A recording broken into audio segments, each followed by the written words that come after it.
Cheesy the Podcast, presented by Just Cheesy Productions. Hi there, I'm your host Fondue. I'm Cheesy. We're talking about spies and cheese. One who made cheese, one named cheese, one saved by cheese, an operation called cheese, and spies who used cheese as cover. Wow. And of course, we're going to tell a very cheesy joke. Of course. Stay tuned for episode 207, The Spy Who Loved Cheese, on Just Cheesy, the podcast. We've talked about cheese and war before, episode 57, link in our show notes. Oh, yeah. But this first story is nothing short of amazing. Whoa. According to culturecheesemag.com and Wikipedia, there's a woman named Virginia Hall. Wow. Virginia wanted to become a diplomat. Okay. But her aspirations were foiled when she accidentally shot herself in the foot Oh, no. and got gangrene. Ooh. Her leg had to be amputated at the knee, Whoa. and she replaced it with a wooden prosthetic Wow. that she nicknamed Cuthbert. Aw. Unfortunately, her disability disqualified her from being a diplomat. No way. But that didn't stop Virginia from participating in World War II. Whoa. She joined Britain's Special Operations Executive, SOE, and became one of the earliest and most remarkable female agents. Wow. She trained in France and operated under the cover of a New York Post reporter. Ooh. This basically allowed her to move freely, ask questions, and gather intelligence. Sure. She learned to blend in and change her appearance at a moment's notice. Wow. She founded what the SOE network called Heckler. Whoa. She coordinated safe houses, wireless communications, and escape routes. Whoa. She also helped British airmen who had been shot down escape and return to England. Wow. But the Germans, they were on to her. Uh-oh. They nicknamed her the Limping Lady Aw. and put her on their most wanted list. Ooh. The SOE leaders didn't want to put her back in action in France because she'd been compromised. Right? But that didn't stop her. Really? She took a wireless course and contacted the American Office of Strategic Services about a job. Whoa. She was hired by the Special Operations Branch, where she had her most interesting assignment. Ooh. She was 36, but she was disguised as an older woman. Whoa. They gave her gray hair, Oh. and they filed her teeth down in order to resemble that of a peasant woman. Talk about dedication. Right? She disguised her limp with the shuffle of an old woman. Whoa. From March to July of 1944, she roamed around France south of Paris posing as an elderly milkmaid. Whoa. She was able to approach a German convoy with farmhouse cheese. Nice. The article states that German soldiers made a surprise visit to the farm. Whoa. She had just completed a radio report when she emerged from the cottage and the Germans confronted her. Uh-oh. Virginia stuck to her story, and a German officer recognized her as a cheese seller. Really? And the mood lightened. He even complimented her on the cheese and took some more, left some money, Whoa. and never knew how close he had been to capturing her. Holy cow. Virginia was the only civilian woman in World War II to be awarded the Distinguished Service Cross. Wow. Virginia wasn't World War II's only cheese-related spy. Really? According to thetimes.com and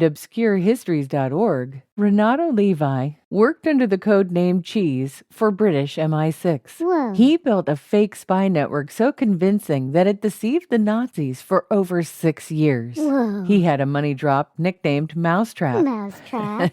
And that fed intelligence that misled Hitler about Allied plans in North Africa and before D-Day. Whoa. World War II was just loaded with cheese references. Yeah. There was one called Operation Cheese. Whoa. This was an intelligence mission in southern Norway from 1940 to 1941. Wow. According to codenames.info and Wikipedia, a man named Odd Starham Odd. and a radio operator named Gunvald Tomstad Whoa. set up a radio station in southern Norway in order to establish communications with the UK. Wow. Their transmissions included the first radio contact from occupied Europe to the UK. Whoa. And they even had an early report of the German battleship Bismarck setting out to sea. Holy cow. World War II was not a sponsor. Nope. But if it was, the ad would go right here.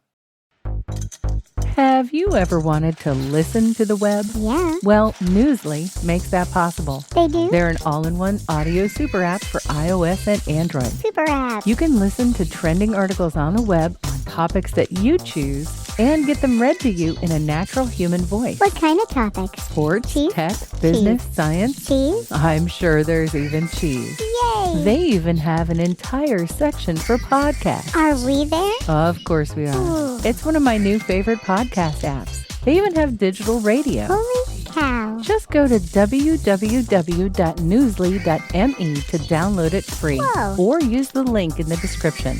If you use the promo code CHEESY, that'll get you 1 month free premium subscription. Yay, Newsly.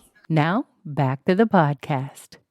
Did you know that cheesecake got in on the spy action? It did? Back in 1943, Paul and Frank, a couple of German-born American machinists living in New York City, were arrested for espionage. Ooh. A Gestapo agent recruited the two men to produce microfilm of industrial blueprints, drawings, and other documents. Oh, no. And you're wondering, how does this relate to cheesecake? Yeah, how? These guys were members of the Duquesne spy ring, Ooh. and in order to identify themselves, they would go to the bakery, give their name, and order a cheesecake. Whoa. And this was the code needed in order to get a cheesecake and a packet of papers to photograph. Oh, no. In 1943, the two were arrested and pled guilty to charges. Wow. And they were sentenced to 15 years in prison. Whoa. According to an article in FromagerieGuillaume.com, Oh, my. Marcel Guillaume had 4 old wine cellars, and he had the idea of digging passages between them, creating an underground network of aging cellars. Wow. But in the Second World War, he turned those cellars into a hiding spot for over 20 tons of weapons and ammunition for the resistance network in France. Holy cow. Unfortunately, he was found out, and the Germans sent him to a concentration camp where he would never return. Aw. But his wife kept the business going, and she sold cheese in markets and shipped them to other regions. Wow. In the 1960s, their son took over the business. Whoa. He even relaunched the shop by placing fake cheeses in the window, which attracted customers. Nice. The shop has been passed down through the family for many years,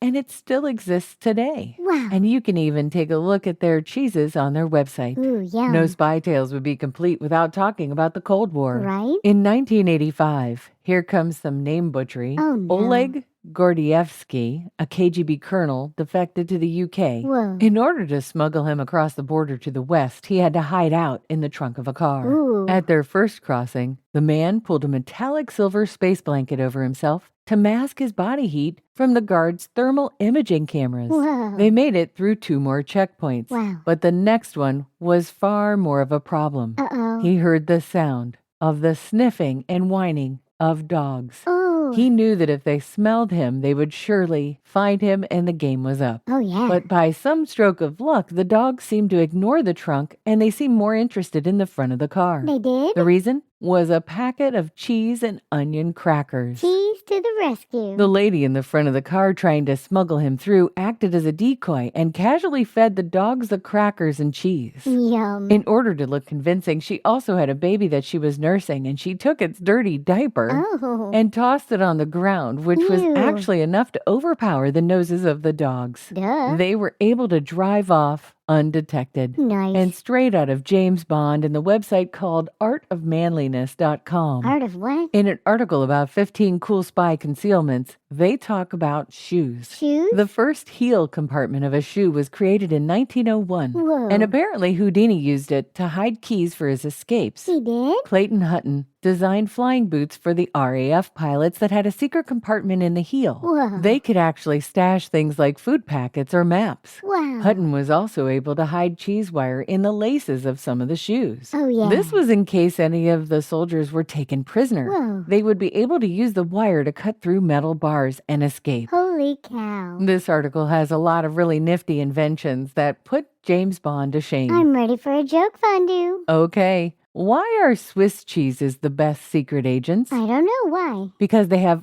eyes everywhere.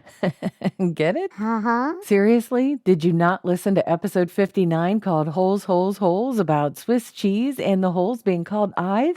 Maybe? Well, you need to listen to that episode in order to get this joke because I thought it was funny and a little bit cheesy. Thanks for listening to Just Cheesy the Podcast, episode 207, The Spy Who Loved Cheese. Thank you. We've got a couple of links in our show notes to some of our older episodes. Yeah. Please listen, check them out, and subscribe to us anywhere you get your podcast. And stay cheesy, everybody.